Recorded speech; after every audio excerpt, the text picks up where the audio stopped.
Se montrer vulnérable. Rien que de dire ces 3 mots, je peux sentir pointer une peur par rapport au fait de se mettre à nu, mais aussi peut-être une peur et une angoisse du regard de l'autre. Vulnérabilité, souvent on y associe une image de fragilité et de faiblesse. J'ai envie de partager avec toi dans cet épisode combien la vulnérabilité est une force et partager avec toi la vulnérabilité comme une danse de l'âme. Allons-y pour ce voyage de la danse de l'âme dans cet épisode. Bonjour et bienvenue sur Oser l'âme, le podcast qui t'amène à te questionner sur ta vie, sur qui tu es profondément. J'espère par nos partages te réveiller, te révéler pour oser être et oser la vie. Mon nom est Betty Tutrice. Je suis passionnée par l'être humain, la psychologie, la spiritualité. J'enseigne la psychogénéalogie, la psychoénergétique, la médiumnité et d'autres approches au sein de l'Institut IFPIA. Je suis également autrice. J'espère te donner des clés qui te permettront d'ouvrir ton cœur pour laisser chanter ton âme. Chaque épisode est une invitation à l'introspection pour exprimer plus librement toutes les parts de ton être. Se montrer vulnérable, je sais que ce n'est pas facile. En tout cas, pour moi, ça n'a pas toujours été évident. Demander de l'aide, montrer ses émotions. Je me souviens d'une époque en tant que maman solo de 3 enfants qui doit tout porter, tout maîtriser, avoir une posture de maman parfaite, de femme parfaite, demander de l'aide et dire par exemple « là je n'y arrive pas », là j'ai peur, pour moi c'était très compliqué. Souvent on ose la vulnérabilité et on montre ce qui nous traverse lorsque la souffrance est très présente et j'ai envie de dire trop présente. La peur s'associe alors à l'angoisse et à une mauvaise image qu'on a de nous-mêmes. La vulnérabilité est difficile parce que le monde et notre culture nous poussent au perfectionnisme, à la réussite et à la compétence en fait. Se montrer vulnérable, c'est se montrer profondément humain et se montrer imparfait. Il peut y avoir aussi la peur de paraître impuissant, faible. Et puis parfois c'est associé aussi à des expériences passées traumatiques, des expériences où on n'a pas été accueilli, où on n'a pas été écouté, à des expériences de rejet et de jugement par exemple. Et puis montrer sa vulnérabilité, il y a profondément quelque chose de culturel. Moi je pense par exemple là aux hommes à qui on dit un homme ça pleure pas, un homme ça doit être fort, un homme ça n'a pas d'émotion. Mais pour les femmes aussi il y a des injonctions. Arrête de pleurer, fais pas ta pisseuse, fais pas ton hystérique aussi, ça on peut l'entendre. Et puis il peut y avoir des croyances personnelles autour du fait que montrer sa vulnérabilité, c'est qu'on ne vaut pas grand-chose. Alors c'est vrai que se montrer vulnérable, c'est s'exposer, se mettre à nu, émotionnellement, en partageant ses sentiments, ses doutes et en reconnaissant ses faiblesses. Bien que on puisse être effrayé, la vulnérabilité présente en fait plusieurs aspects positifs. Par exemple, l'authenticité, le marcher sa parole. En partageant mes émotions et mes expériences, je montre au monde qui je suis réellement, sans artifice ni masque. Et je peux alors prendre appui sur cette authenticité pour me mettre en action et en adéquation avec ce qu'il se passe à l'intérieur de moi. Le monde peut s'adapter à moi et je peux m'adapter au monde. En tout cas, je peux trouver des solutions. Ça me permet une certaine créativité aussi. C'est reconnaître ce qui est dans le ici et maintenant pour pouvoir répondre à ce qui se passe à l'intérieur de moi de façon extrêmement alignée. Et puis, se mettre à nu, c'est aussi rencontrer l'empathie. L'empathie chez l'autre, l'autocompassion chez moi. Ça permet aussi souvent de développer une confiance en soi. Alors je rappelle, la confiance en soi, ce n'est pas n'avoir aucune peur ni aucune angoisse. Être confiant en soi, c'est s'appuyer sur ses ressources malgré la peur, malgré les angoisses, malgré les émotions qui arrivent, pour oser se mettre en action et faire l'expérience de la vie. C'est ça la confiance en soi. Souvent dans la confiance en soi, on lâche la notion d'échec et de réussite. On ose l'expérience en fait. La confiance en soi peut être le thème d'un prochain épisode. Donc on voit bien en fait se montrer vulnérable.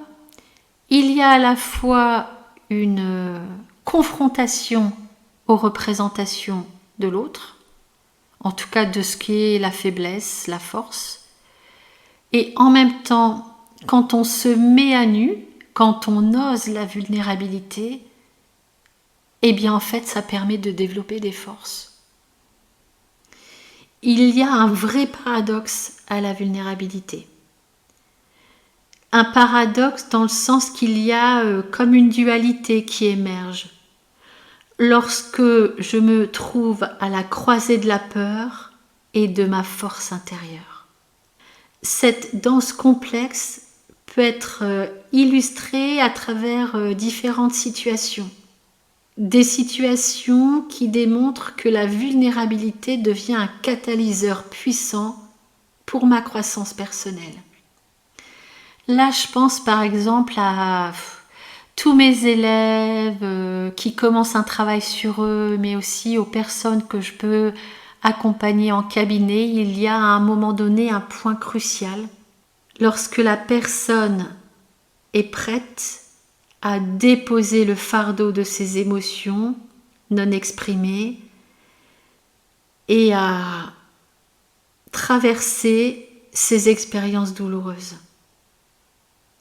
Souvent, il y a une peur, la peur de se dévoiler, la peur de faire face à des souvenirs douloureux, ou même la peur de découvrir des aspects de soi-même qu'on préfère ignorer.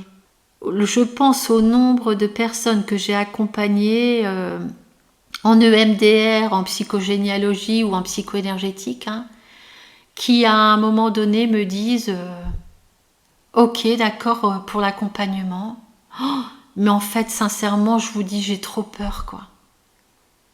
J'ai peur de me replonger dans ce souvenir qui est pour moi un souvenir extrêmement douloureux. C'est la rencontre de soi-même en fait qui est douloureuse. Mais cet élan-là, en vérité, c'est le début d'une danse. Où la vulnérabilité nous met au contact de territoires inexplorés. Ok, potentiellement effrayants. Pourtant, c'est au cœur de cette peur que réside la première étincelle de force intérieure. La décision de partager ses pensées profondes, émotionnelles, avec un thérapeute ou avec quelqu'un d'extrêmement bienveillant, un proche, c'est un acte de courage où la vulnérabilité devient en fait le pont entre la douleur du passé et l'élan vers la guérison.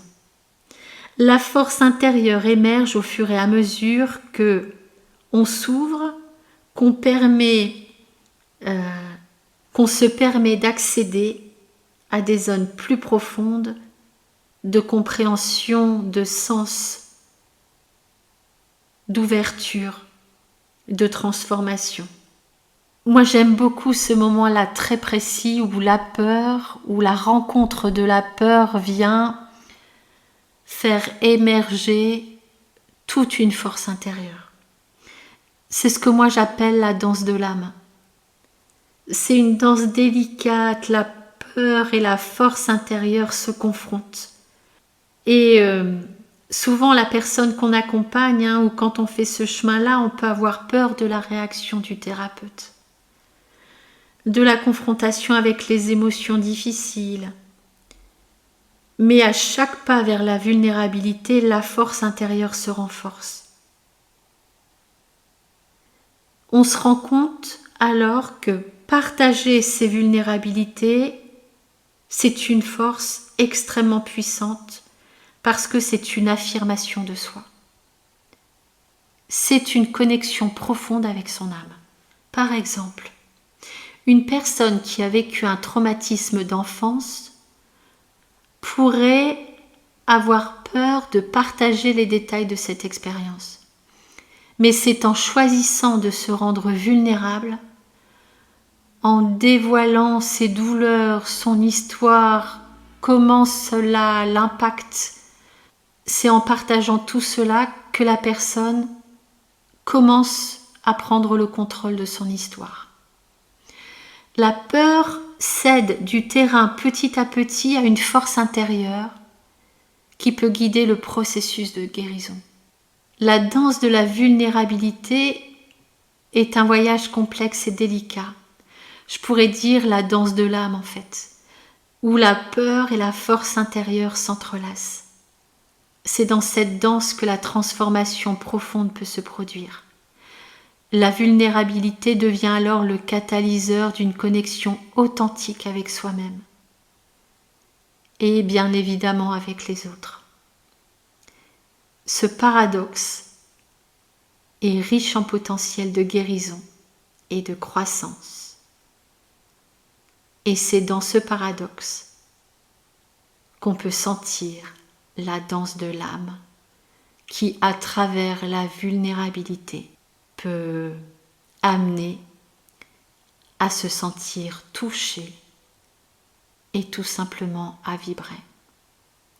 Alors peut-être qu'à l'instant là où tu m'écoutes, tu te trouves dans ce dilemme, hésitant entre rester en sécurité derrière des remparts émotionnels ou te risquer à être vulnérable.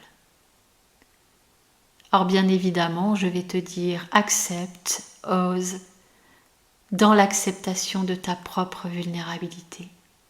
Accepte, ose que réside la croissance, la vérité et la beauté de qui tu es vraiment. Ose te mettre à nu, montre-toi vulnérable et découvre une force insoupçonnée qui réside dans la sincérité de ton être. Se montrer vulnérable et découvrir sa force, c'est ce que moi j'appelle la danse de l'âme. Merci d'avoir passé ces quelques instants avec moi. J'espère que cet épisode t'a plu. Sens-toi libre, ose me donner ton retour, m'envoyer des petits messages ou sur les réseaux sociaux ou par mail. Tu peux t'abonner au podcast si tu veux me suivre. Tu peux également t'abonner à la newsletter Ishpia et je te dis à bientôt, à lundi prochain pour un nouvel épisode.